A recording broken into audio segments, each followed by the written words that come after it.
Hello everyone. इस video में हम लोग बायोलॉजी का एक इम्पॉर्टेंट सेगमेंट है जिसको हम लोग इस वीडियो में कंप्लीट करने वाले हैं। ये सेगमेंट है रक्त एवं रक्त का परिसंचरण तंत्र। ये जो सेगमेंट है ये काफ़ी इंपॉर्टेंट सेगमेंट है क्योंकि बहुत सारे जो क्वेश्चंस होते हैं एग्जामों में डायरेक्टली इस टॉपिक से पूछे जाते हैं। तो इस टॉपिक को आप लोग ध्यान से पढ़िएगा। आइए अब हम लोग स्टार्ट करते हैं जो अपना मेन टॉपिक है। तो देखिए पहले क्वेश्चन में इसमें ये पूछा जा रहा है रक्त जिसको ब्लड कहते हैं वो होता क्या है। तो ध्यान दीजिएगा, जो रक्त होता है वो एक तरल संयोजी ऊतक होता है। अगला क्वेश्चन देखिए, अगले में कह रहा है रक्त की उत्पत्ति कहाँ पर होती है। तो जो रक्त होता है उसकी उत्पत्ति होती है भ्रूणीय मेसोडर्म से। अगला क्वेश्चन है रक्त की पीएच वैल्यू क्या होती है। तो ये होती है 7.4, इसीलिए रक्त को क्षारीय विलयन भी कहा जाता है। अगले क्वेश्चन में कह रहा है एक स्वस्थ मनुष्य में कितना लीटर रक्त होता है। तो ये लगभग 5 से 6 लीटर रक्त पाया जाता है। अगला देखिए, अगले क्वेश्चन में कह रहा है पुरुषों की तुलना में महिलाओं में रक्त की मात्रा होती है। तो ये होती है 1 लीटर कम, मतलब जो पुरुष होता है उसकी तुलना में महिला में 1 लीटर रक्त कम पाया जाता है। अगला क्वेश्चन कह रहा है रुधिर के क्या कार्य होते हैं। तो जो रुधिर होता है उसका कार्य होता है परिवहन व ताप को नियंत्रित करना। अगला क्वेश्चन कह रहा है रक्त के तरल भाग को क्या कहते हैं। तो इसी को प्लाज्मा कहा जाता है। अगला क्वेश्चन है प्लाज्मा से संबंधित कुछ प्रमुख तथ्य दिए गए हैं, इनको देख लेते हैं। तो देखिए प्लाज्मा के बारे में पहला स्टेटमेंट ये कह रहा है कि जो प्लाज्मा होता है वो कह रहा है वो एक हल्के पीले रंग का चिपचिपा और क्षारीय द्रव होता है। ये स्टेटमेंट बिल्कुल सही है। सेकंड स्टेटमेंट कह रहा है ये संपूर्ण रुधिर का 50% भाग होता है, 55%। ये भी स्टेटमेंट बिल्कुल सही है। थर्ड स्टेटमेंट कह रहा है इसमें 90% जल पाया जाता है। जो प्लाज्मा होता है उसमें 90% जल पाया जाता है।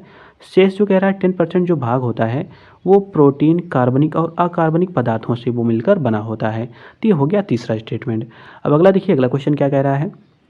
तो देखिए अगले क्वेश्चन में कह रहा है प्लाज्मा में उपस्थित प्रमुख प्रोटीन कौन सी है। तो ध्यान दीजिएगा, जो प्लाज्मा होता है उसमें प्रोटीन पाए जाते हैं। पहला प्रोटीन है इसका नाम है फाइब्रिनोजन, ये हो गया इसमें पहला प्रोटीन। दूसरा है ग्लोबुलिन और तीसरा है एल्बुमिन। तो ये जो 3 प्रोटीन होते हैं वो प्लाज्मा में पाए जाते हैं। अगला क्वेश्चन कह रहा है रक्त के जो तरल भाग होता है जिसको प्लाज्मा कहते हैं उसमें क्या पाया जाता है। तो उसमें रुधिर कणिकाएं पाई जाती हैं। अगला देखिए, अगले क्वेश्चन में कह रहा है जो रुधिर कणिकाएं होती हैं कह रहा है वो कितने प्रकार की होती हैं। तो जो रुधिर कणिकाएं होती हैं वो 3 प्रकार की होती हैं। पहला इसका प्रकार है लाल रुधिर कणिकाएं जिनको आरबीसीज कहते हैं। दूसरा इसका प्रकार है श्वेत रुधिर कणिकाएं जिनको डब्ल्यूबीसीज कहते हैं। और थर्ड इसका प्रकार है जिसको हम लोग प्लेटलेट्स कहते हैं। अगला क्वेश्चन देखिए, अगले में कह रहा है लाल रुधिर कणिकाओं जिनको हम लोग रेड ब्लड कार्पोस्क्लेश कहते हैं से संबंधित कुछ प्रमुख तथ्य दिए गए हैं, इनको देख लेते हैं। तो देखिए पहला स्टेटमेंट कह रहा है आरबीसीज के बारे में ये रुधिर कणिकाओं का 90% भाग होता है। ये हो गया पहला स्टेटमेंट जो कि सही दिया हुआ है। दूसरा स्टेटमेंट कह रहा है इसे इरिथ्रोसाइट्स, ध्यान दीजिएगा क्या कहते हैं इसको, इसे इरिथ्रोसाइट्स भी कहते हैं। तो ये भी स्टेटमेंट बिल्कुल सही दिया हुआ है। थर्ड स्टेटमेंट कह रहा है सामान्य पुरुषों में इनकी संख्या जो होती है वो लगभग होती है 54 लाख प्रति घन मिलीमीटर होती है, जबकि कह रहा है स्त्रियों में इसकी मात्रा इससे थोड़ी कम पाई जाती है। अगला इसी में स्टेटमेंट देखिए, इसमें ये कह रहा है कि ये केवल कशेरुकी प्राणियों में ही पाए जाते हैं। अगला स्टेटमेंट कह रहा है इनका जो जीवन काल होता है वो 120 दिन तक होता है। किसकी बात चल रही है, ये चल रही है आरबीसीज की बात। अगला इसी में स्टेटमेंट कह रहा है इसमें हीमोग्लोबिन नामक जो प्रोटीन होता है वो रंजक होता है जिसके कारण इसका रंग लाल होता है। तो कहने का मतलब ये है जो आरबीसीज होते हैं उनका रंग लाल क्यों होता है, तो वो हीमोग्लोबिन के कारण इनका रंग लाल होता है। अगले में देखिए, अगले पॉइंट में कह रहा है जो हीमोग्लोबिन होता है, ध्यान दीजिए कह रहा है जो हीमोग्लोबिन होता है वो दो चीज़ों से मिलकर बना होता है। तो पहला इसमें पार्ट होता है जिसको हम लोग कहते हैं प्रोटीन ग्लोबिन, जिसकी मात्रा होती है 96%, मतलब 96% भाग हीमोग्लोबिन का तो हो गया प्रोटीन ग्लोबिन। और इसका जो 4% बचा हुआ भाग हो बचता है उसको हम लोग रंजक हिम के नाम से जानते हैं। तो इन्हीं 2 चीज़ों से ये हीमोग्लोबिन मिलकर बना होता है। अगले देखिए, अगले क्वेश्चन में कह रहा है जो रंजक हिम होता है जो 4% भाग होता है कह रहा है उसके केंद्रक में लोहा जिसको एफी कहते हैं ये पाया जाता है, जिसमें कह रहा है ऑक्सीजन को बांधने व मुक्त करने की क्षमता होती है। ये बात आप लोग ध्यान दीजिएगा। अब अगला पॉइंट देखिए, अगले में कह रहा है जो हीमोग्लोबिन होता है वो ऑक्सीजन के साथ क्रिया कर ऑक्सी हीमोग्लोबिन नामक एक अस्थायी यौगिक बनाता है जो काम क्या करता है, तो जो ऑक्सीजन को ले जाने मतलब फेफड़े से कोशिकाओं तक ले जाता है और जो कार्बन डाइऑक्साइड होती हैं उनको ऊतकों से फेफड़ों के माध्यम से वापस लाने का ये कार्य करता है।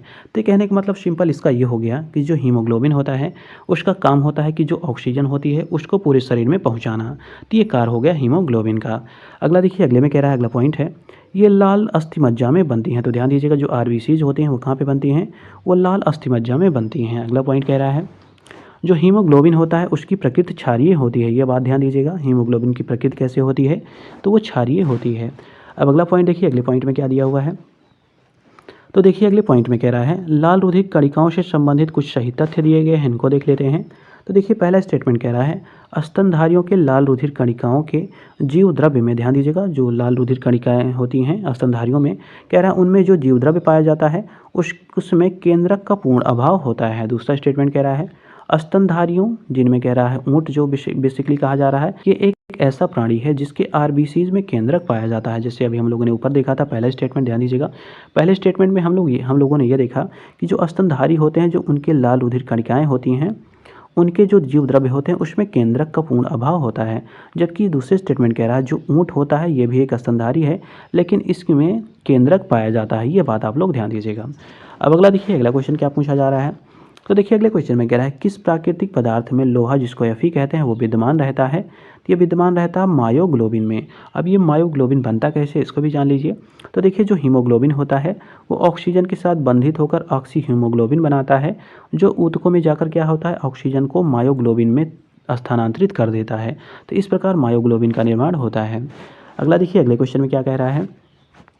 तो देखिए अगले क्वेश्चन में कह रहा है किस प्राणी के जीव द्रव्य, जिसको प्लाज्मा कहते हैं, इसमें हीमोग्लोबिन का विलय हो जाता है। तो ये होता है केंचुआ। अगला देखिए इसी में कह रहा है जबकि जो मानव होता है उसमें हीमोग्लोबिन नामक जो तत्व होता है लाल रुधिर कणिकाओं में घुला होता है। अगला देखिए अगले क्वेश्चन में कह रहा है किस जीव का जो रक्त होता है वो सफ़ेद होता है। तो ये होता है तिलचट्टे का। ये यूपीपीसीएस के एग्जाम में पूछा गया है, इसको आप लोग याद रखिएगा। क्यों इसका जो रक्त होता है वो सफ़ेद रंग का होता है, क्योंकि कह रहा है जो हीमोग्लोबिन होता है उसकी अनुपस्थिति के कारण जो इसका रक्त होता है वो सफ़ेद होता है। अगला देखिए अगले क्वेश्चन में कह रहा है रक्त में ग्लाइकोसिलेटेड हीमोग्लोबिन, जिसको HbAlC कहते हैं, जिसका जो मापन होता है किसके टेस्ट के लिए होता है। तो ये मधुमेह के लिए इसका टेस्ट किया जाता है। अगला देखिए अगले क्वेश्चन में कह रहा है रक्त में ग्लूकोज की मात्रा को किस में नापा जाता है। ये काफ़ी इंपॉर्टेंट क्वेश्चन है, तो ध्यान दीजिएगा। जो रक्त में ग्लूकोज होती है उसकी मात्रा को मापा जाता है मिलीग्राम प्रति डेसीलीटर में। इसके अतिरिक्त कह रहा है जो रक्त में ग्लूकोज का सामान्य स्तर होता है वो कितना होता है, तो वो 80 से 100 मिलीग्राम प्रति डेसीलीटर होता है। ये बात आप लोग याद रखिएगा। अब अगला देखिए अगले क्वेश्चन में कह रहा है रक्त के हीमोग्लोबिन के साथ अनुत्क्रमणीय संबंध कौन बनाता है। तो यह बनाता है कार्बन मोनोऑक्साइड। क्यों बनाती है इसको भी जान लीजिए, क्योंकि जो कह रहा है कि रक्त में हीमोग्लोबिन के साथ मिलकर जो ये कार्बन मोनोऑक्साइड होती है ये कार्बोक्सी हीमोग्लोबिन बनाता है, जो रक्त में ऑक्सीजन के प्रवाह को बाधित कर देता है। इसलिए कहा जा रहा है कि रक्त का जो हीमोग्लोबिन होता है उसके साथ जो कार्बन मोनोऑक्साइड होती है वो अनुत्क्रमणीय संबंध रखती है। अगला देखिए अगले में कह रहा है लाल रुधिर कणिकाओं की कब्रगाह किसे कहते हैं। तो ये कहते हैं प्लीहा, या इसी को तिल्ली कहा जाता है, जिसको इंग्लिश में स्प्लीन भी कहते हैं। क्यों कहते हैं इसको भी जान लीजिए, क्योंकि देखिए जो कह रहा है आरबीसीज होते हैं उनका जीवन काल जो होता है वो 4 से 5 माह तक होता है। इसके उपरांत जो इसका विनाश होता है वो प्लीहा में होता है। इसीलिए कहा जा रहा है जो प्लीहा होता है वो लाल रुधिर कणिकाओं का कब्रगाह होता है। अगला क्वेश्चन कह रहा है थैलीसीमिया रोग में शरीर किसके संश्लेषण की क्षमता खो देता है। तो ये क्षमता खो देता है हीमोग्लोबिन के संश्लेषण की क्षमता जो होता है शरीर वो खो देता है थैलीसीमिया रोग में। अगला देखिए अगले में क्वेश्चन में कह रहा है श्वेत रुधिर कणिकाओं, जिनको WBCs कहते हैं, उससे संबंधित कुछ प्रमुख तथ्य दिए गए हैं, इनको ध्यान देते हैं। देखिए इसके बारे में पहला स्टेटमेंट ये कह रहा है जो WBCs हैं, कह रहा है इन्हें ल्यूकोसाइट्स भी कहते हैं। ये स्टेटमेंट बिल्कुल सही है, इसको आप लोग याद रखिएगा। जो WBCs होते हैं उनको ल्यूकोसाइट्स भी कहा जाता है। अगला देखिए अगले में कह रहा है इनका जो जीवन काल होता है वो 1 से 4 दिन तक होता है। अगला स्टेटमेंट कह रहा है इनकी अनियमित आकृति होती है तथा इनमें केंद्रक पाया जाता है। ये बात याद रखिएगा, जो WBCs होते हैं इनकी जो आकृति होती है वो अनियमित होती है और इनमें केंद्रक पाया जाता है। अगले में कह रहा है इनकी जो संख्या होती है वो 5 से 9 हज़ार तक होती है। अगले में कह रहा है कुछ श्वेत रुधिर कणिकाओं में जो कण होते हैं जिसको ग्रेन्यूल्स कहते हैं वो मौजूद रहते हैं, जिन्हें ग्रेन्यूलोसाइट्स भी कहा जाता है। जैसे कह रहा है न्यूट्रोफिल, इसमें कह रहा है सर्वाधिक संख्या में इसमें पाया जाता है। जबकि कह रहा है इयोसिनोफिल व बेसोजोफिल होते हैं, उनमें न्यूनतम संख्या में जो ग्रेन्यूल्स होते हैं जिसको कणिका कहते हैं वो पाई जाती हैं। अब अगला देखिए अगले क्वेश्चन में कह रहा है, इसी में पॉइंट में कह रहा है कुछ श्वेत रुधिर कणिकाओं में कण जिसको ग्रेन्यूल्स कहते हैं वो नहीं पाए जाते हैं, जिन्हें एग्रेन्युलोसाइट्स भी कहते हैं। क्या कहते हैं, एग्रेन्युलोसाइट्स। जैसे कह रहा है जो लिम्फोसाइट्स हैं और जो मोनोसाइट्स हैं आकार में ये सबसे बड़ी होती हैं। अगला देखिए अगले में कह रहा है इनका व्यास जो होता है 0.0007 मिलीमीटर होता है। मतलब कितना होता है 0.007 मिलीमीटर होता है। ये हो गया इनका व्यास। अब अगला देखिए, अगले में कह रहा है, अगला क्वेश्चन क्या दिया हुआ है।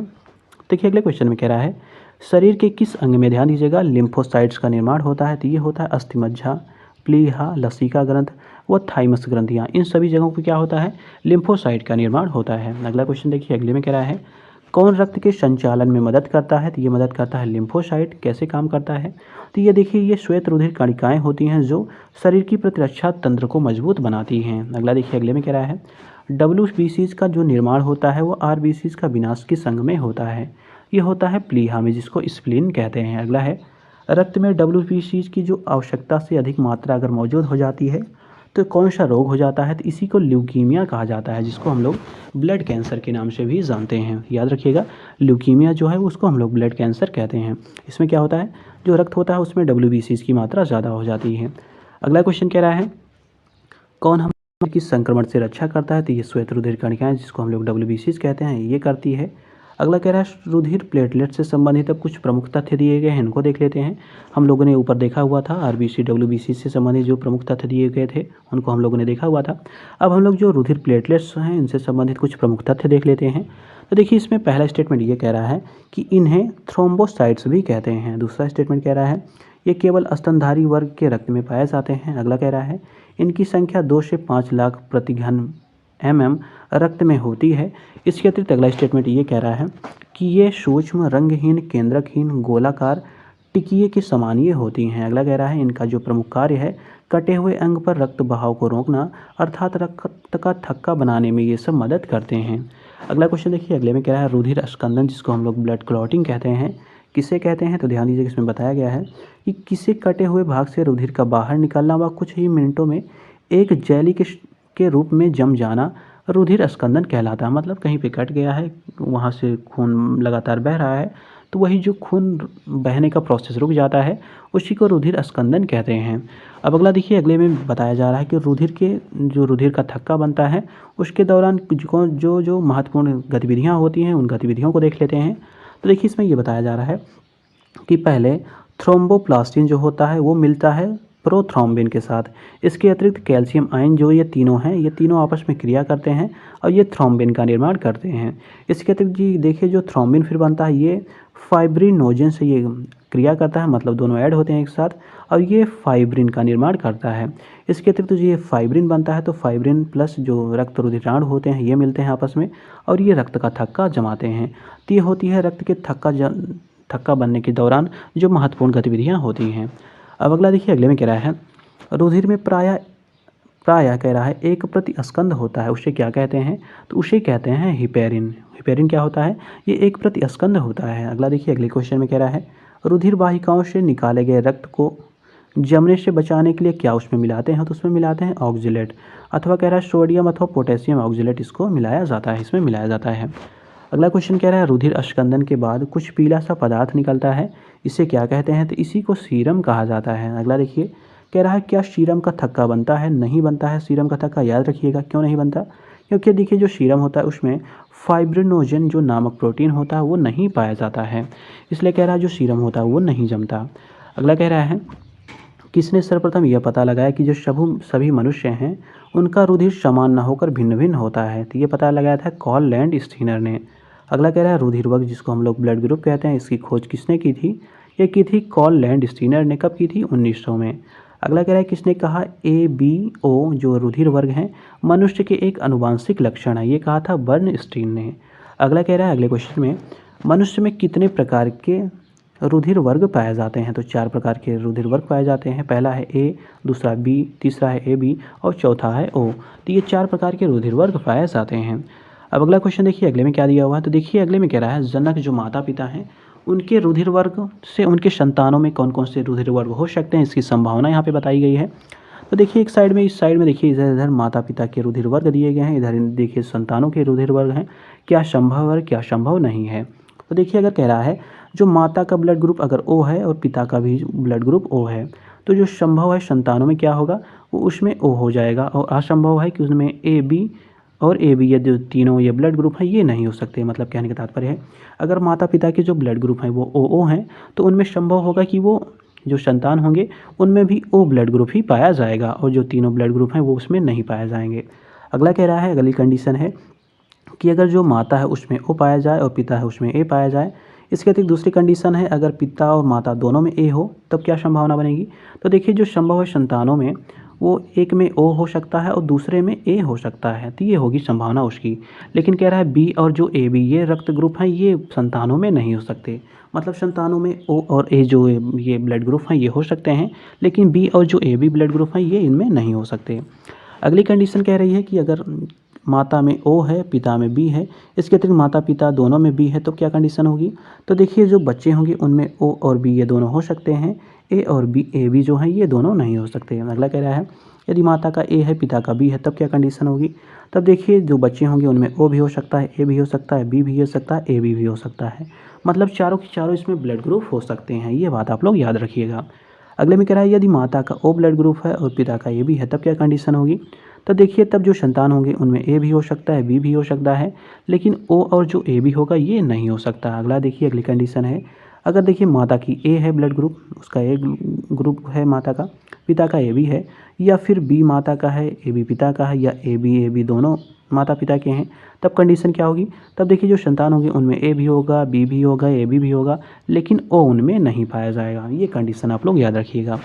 अब अगला देखिए, अगला क्वेश्चन कह रहा है, विवाहित दंपति ने एक बालक को गोद लिया, कंडीशन बताई जा रही है। उसके बाद कह रहा है, इसके कुछ वर्ष उपरांत उन्हें जुड़वा पुत्र हुए। कह रहा है दंपति में एक का रक्त ए बी है पॉजिटिव व दूसरे का ओ नेगेटिव है। कह रहा है तीनों पुत्रों में से एक का रक्त वर्ग ए बी पॉजिटिव है, दूसरे का बी पॉजिटिव है और तीसरे का ओ पॉजिटिव है। गोद लिए गए पुत्र का रक्त वर्ग कौन सा है।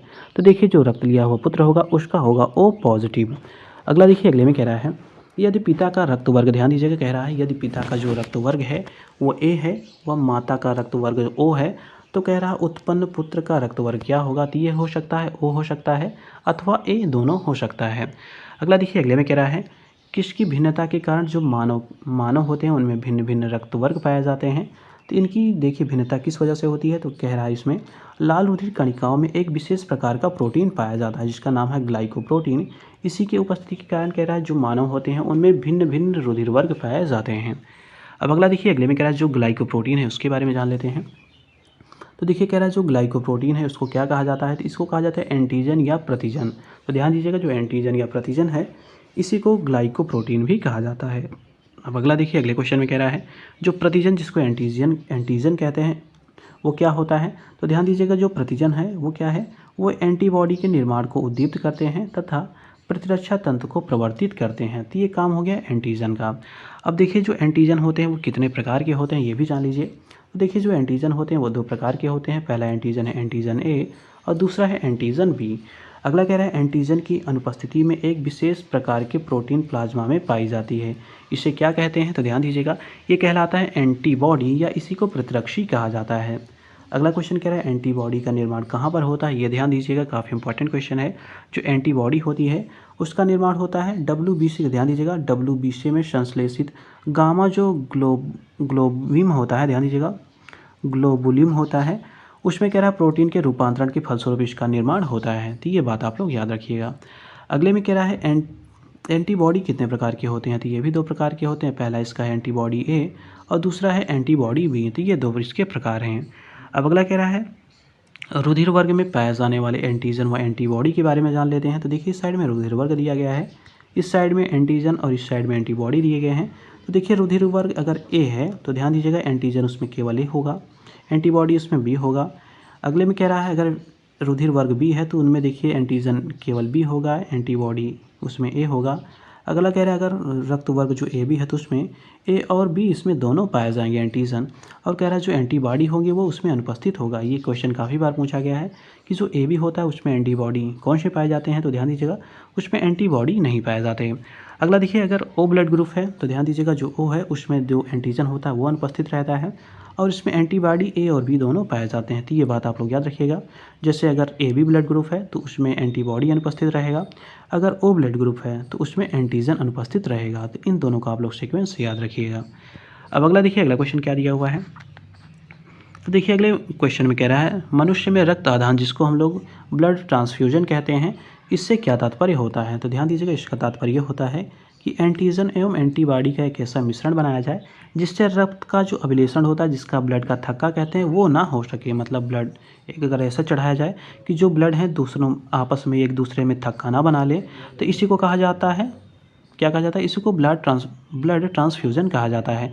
इसका मतलब ये होता है कि ब्लड को हमें ऐसे चढ़ाना है, एंटीजन और एंटीबॉडी का हमको ऐसा मिश्रण बनाना है जिससे कह रहा है रक्त का अभिलेषण ना हो सके। अब अगला क्वेश्चन देखिए, अगले में कह रहा है रक्त अभिलेषण जिसको ब्लड एगुलेटिसेशन कहते हैं, उससे मानव पर क्या प्रभाव पड़ता है। तो जो रक्त अभिलेषण है उससे कह रहा है मानव की मृत्यु भी हो सकती है। कैसे हो सकती है इसको भी जान लीजिए, क्योंकि कह रहा है इसमें जो लाल रक्त कोशिकाएं होती हैं एक दूसरे से चिपक जाती हैं और रक्त वाहिनियों में अवरोध उत्पन्न कर देती हैं। इसलिए कह रहा है जो रक्त अभिलेषण होता है इससे मनुष्य की मृत्यु भी हो जाती है। इसलिए कह रहा है कि ऐसा हमको ब्लड चढ़ाना चाहिए कि जिससे ब्लड का जो ट्रांसफ्यूजन है वो ना हो पाए। अब अगला देखिए, अगले क्वेश्चन में कह रहा है किसी किसी शरीर में बाहर से रक्त चढ़ाने में रक्त समूह की उपस्थिति को कैसे जानते हैं। तो देखिए इसके बारे में बताया गया है कि अगर ब्लड ग्रुप ए है तब क्या क्या कंडीशन होगी। तो कह रहा है उसको ए जो प्राप्त समूह है उसको दे सकते हैं, बी उसको नहीं दे सकते, ए बी भी दे सकते हैं, ओ इसको नहीं दे सकते। अगर बी किसी का रक्त समूह है तो उसको ए नहीं दे सकते हैं, बी उसको दे सकते हैं, ए बी उसको दे सकते हैं, ओ उसको नहीं दे सकते। अगला कह रहा है अगर किसी का ए बी है तो क्या कंडीशन होगी। उसको देखिए, जो ये क्या है, जो ए है उसको नहीं दे सकते, बी है उसको ये भी नहीं दे सकते, ए बी इसको दे सकते हैं और ओ इसको नहीं दे सकते। तो ध्यान दीजिएगा, ए बी में क्या दे सकते हैं, सिर्फ ए बी ही दे सकते हैं। अगर ओ ब्लड ग्रुप है तब क्या कंडीशन होगी। तो देखिए उसको ए भी दे सकते हैं, बी भी दे सकते हैं, ए बी भी दे सकते हैं, ओ भी दे सकते हैं। मतलब अगर ओ है तो उसको कोई भी ब्लड ग्रुप हो वो सभी मिल सकता है। ये बात आप लोग याद रखिएगा। अब अगला देखिए, अगले में कह रहा है सर्वदाता जिसको यूनिवर्सल डोनर कहते हैं किस रुधिर वर्ग को कहते हैं। तो जो ओ रुधिर वर्ग होता है उसी को कहते हैं। क्यों कहते हैं, क्योंकि कह रहा है इसमें कोई भी एंटीजन नहीं होता है और इसका आधान किसी भी प्राप्तकर्ता में किया जा सकता है। अब अगला देखिए, अगले क्वेश्चन में कह रहा है सार्वत्रिक जो रक्तदाता होता है जिसको यूनिवर्सल डोनर कहते हैं के संबंध में कौन सी सही है। तो पहला स्टेटमेंट कह रहा है रक्त वर्ग ओ जो होता है वो सार्वत्रिक दाता होता है। दूसरा स्टेटमेंट कह रहा है इसमें कोई एंटीजन नहीं होता है अतः इसका रुधिर सभी वर्गों के व्यक्तियों को चढ़ाया जा सकता है। तीसरा स्टेटमेंट ये कह रहा है इसमें इस वर्ग में, ध्यान दीजिएगा, इस वर्ग में प्लाज्मा में दोनों एंटीबॉडीज़ की उपस्थिति के कारण किसी भी अन्य वर्ग के व्यक्ति का रुधिर इस वर्ग के व्यक्ति को नहीं चढ़ा सकते हैं। अब अगला देखिए, अगले क्वेश्चन में कह रहा है सर्वग्राही जिसको यूनिवर्सल रिसिपिएंट कहते हैं किस रुधिर वर्ग को कहा जाता है। तो ये कहा जाता है ए बी रुधिर वर्ग को। क्यों कहा जाता है, क्योंकि कह रहा है इसमें कोई भी एंटीबॉडी नहीं होती और इस वर्ग वाले प्राप्तकर्ता के शरीर में किसी भी वर्ग के रक्त का आदान किया जा सकता है, इसलिए कहते हैं इसको यूनिवर्सल रेसिपिएंट। अब अगला क्वेश्चन इसी में कह रहा है जो सार्वभौमिक प्राप्तकर्ता रक्त समूह है इसके संबंध में सही तथ्य दिए गए हैं, इनको देख लेते हैं। तो पहला स्टेटमेंट इसमें यह कह रहा है ए बी जो रक्त समूह के लोग होते हैं सार्वभौमिक प्राप्तकर्ता होते हैं। दूसरा स्टेटमेंट कह रहा है इसमें एंटीजन ए व बी दोनों अनुपस्थित रहते हैं। अगला कह रहा है इसमें दोनों एंटीबॉडीज़ अनुपस्थित रहते हैं अतः ए बी रक्त वाले व्यक्ति को किसी भी वर्ग का रक्त इसमें चढ़ाया जा सकता है। अब अगला क्वेश्चन देखिए, अगले में कह रहा है ए बी रक्त वाले व्यक्ति को कभी कभी रक्त अदाता क्यों कहा जाता है। क्यों कहा जाता है इसको भी जान लीजिए, क्योंकि कह रहा है उसके रक्त में एंटीबॉडीज़ का अभाव होता है। अब अगला क्वेश्चन देखिए, अगले में क्या दिया हुआ है। तो देखिए अगले क्वेश्चन में कह रहा है यदि एक व्यक्ति जिसका रक्त कह रहा है समूह ए है सड़क दुर्घटना में गंभीर रूप से घायल हो जाता है तथा चिकित्सा रक्तादान की सलाह देते हैं, चिकित्सक जो हैं कहते हैं कि इसको ब्लड की ज़रूरत है, तो उसे रक्त कौन सा प्रदान करेंगे। तो देखिए कह रहा है अगर पत्नी में ओ है तो उसको भी दे सकते हैं, पुत्र में ए है तो उसको भी दे सकते हैं, पुत्री में ओ है तो उसको भी दे सकते हैं। अब अगला देखिए, अगले में क्या दिया हुआ है। तो अगले क्वेश्चन में कह रहा है एक सामान्य दुर्घटना, ध्यान दीजिएगा क्या कह रहा है, एक मनुष्य दुर्घटनाग्रस्त हो जाता है, समयाभाव के कारण उसे तत्काल रक्तादान की ज़रूरत पड़ती है, तो उसे कौन सा रक्त समूह दिया जा सकता है। तो उसे ओ दिया जा सकता है, ओ नेगेटिव जो है उसे दिया जा सकता है। क्यों दिया जा सकता है, क्योंकि कह रहा है जो ओ नेगेटिव समूह होते हैं उसके रक्त में ना तो कोई एंटीजन उपस्थित रहते हैं और ना ही RH फैक्टर इसमें उपस्थित रहते हैं। अतः कह रहा है इस समूह के जो रक्त होते हैं किसी भी व्यक्ति को दिए जाएंगे तो उस पर देने पर कोई इसका स्कंदन नहीं होगा, मतलब ब्लड की क्लॉटिंग नहीं होगी। इसलिए कह रहा है जो ओ नेगेटिव होते हैं वो उसको दिया जा सकता है। अगला देखिए, अगले में कह रहा है एक व्यक्ति दुर्घटना में घायल हो जाता है, उसके रक्त समूह की जांच के लिए समय नहीं है, उसे कौन सा रक्त समूह दिया जाना चाहिए। तो ओ दिया जाना चाहिए, RH नेगेटिव दिया जाना चाहिए। अब अगला क्वेश्चन कह रहा है RH जो फैक्टर है इसकी खोज किसने की थी। ये की थी लैंडस्टीनर व वीनर ने। कब की थी? 1940 में की थी। कब की थी? तो उन्होंने रिसर्च जो बंदर है उसमें इस तत्व का पता लगाया था। किसने लगाया था? लैंडस्टीनर व वीनर ने। अब अगला देखिए, अगले क्वेश्चन में कह रहा है आर एच फैक्टर क्या है? तो ये एक प्रकार का एंटीजन होता है। अगला है आर एच फैक्टर से संबंधित कुछ प्रमुख सही तथ्य दिए गए हैं, इनको देख लेते हैं। काफ़ी इंपॉर्टेंट ये फैक्ट है, इनको आप लोग याद रखिएगा। तो देखिए, पहला कह रहा है जिन व्यक्तियों में आर एस फैक्टर तत्व पाया जाता है उन्हें आर एस पॉजिटिव कहते हैं, मतलब जिनमें पाया गया वो पॉजिटिव है। और जिन व्यक्तियों में आर एस फैक्टर नहीं पाया गया उनको आर एस नेगेटिव कहते हैं। अगला कह रहा है आर एस पॉजिटिव को आर एस पॉजिटिव का रक्त व आर एस नेगेटिव को आर एस नेगेटिव का रक्त ही दिया जाना चाहिए।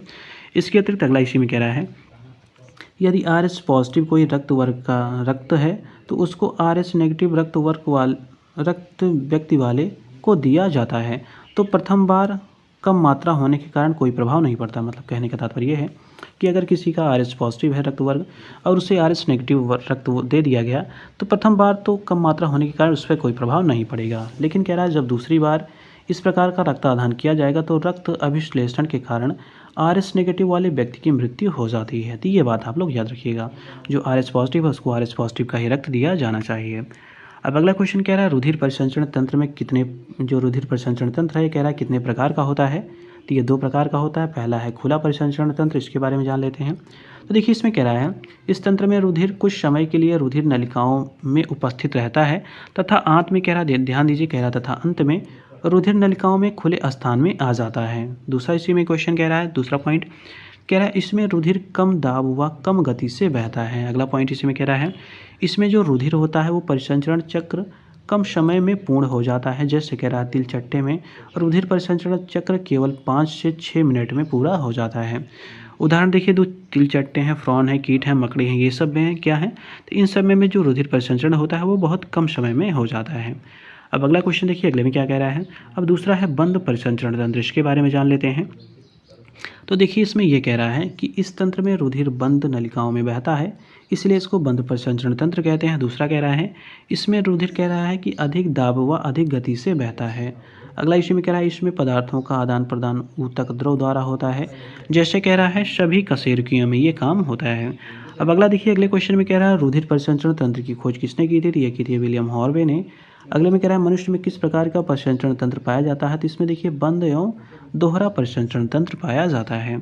अब अगला क्वेश्चन कह रहा है मनुष्य का जो रुधिर परिसंचरण तंत्र होता है कितने भागों से मिलकर बना होता है?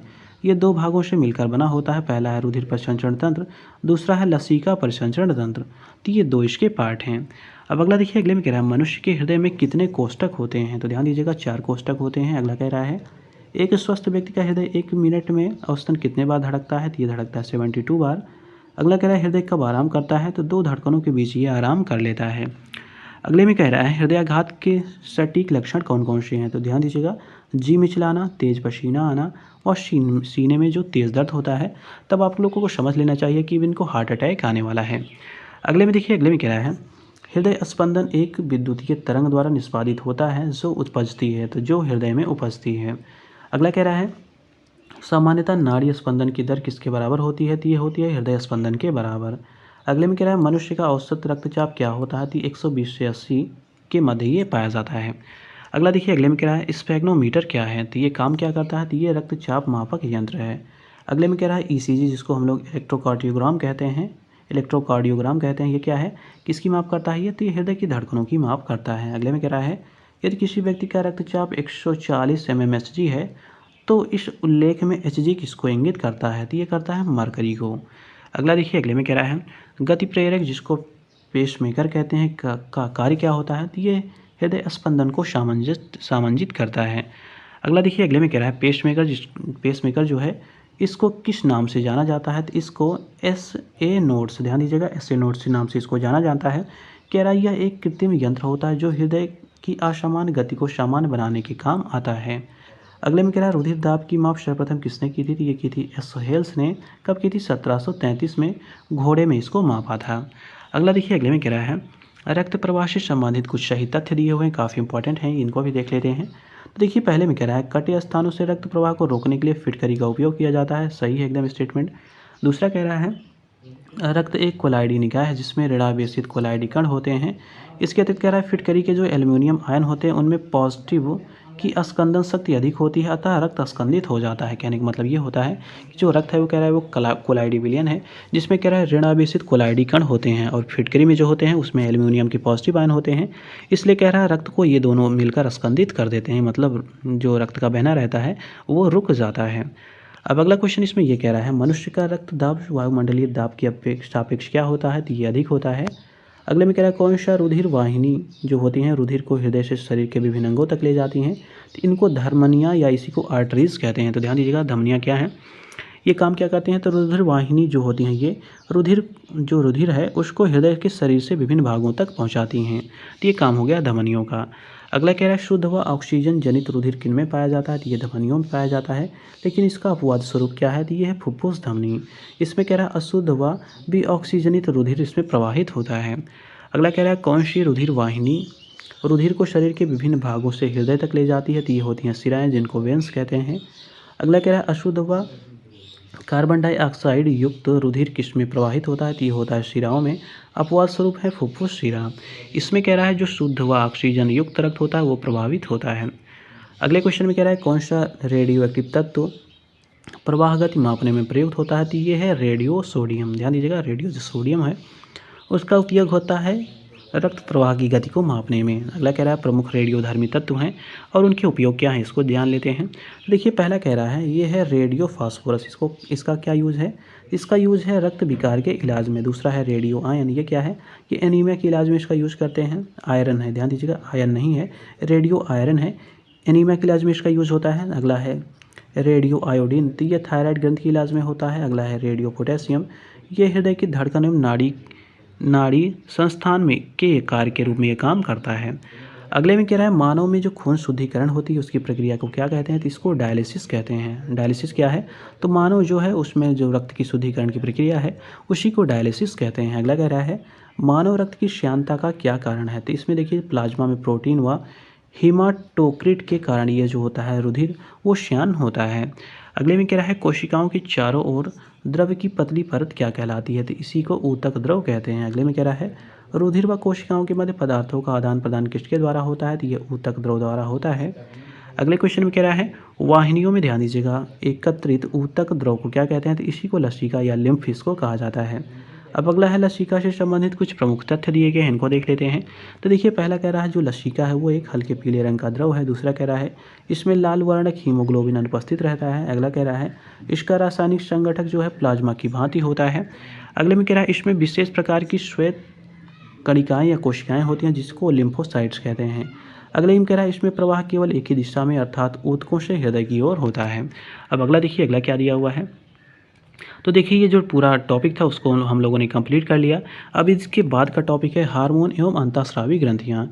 इनको हम लोग दूसरे वीडियो में कवर करेंगे। तो मिलते हैं अगले वीडियो में एक नए टॉपिक के साथ।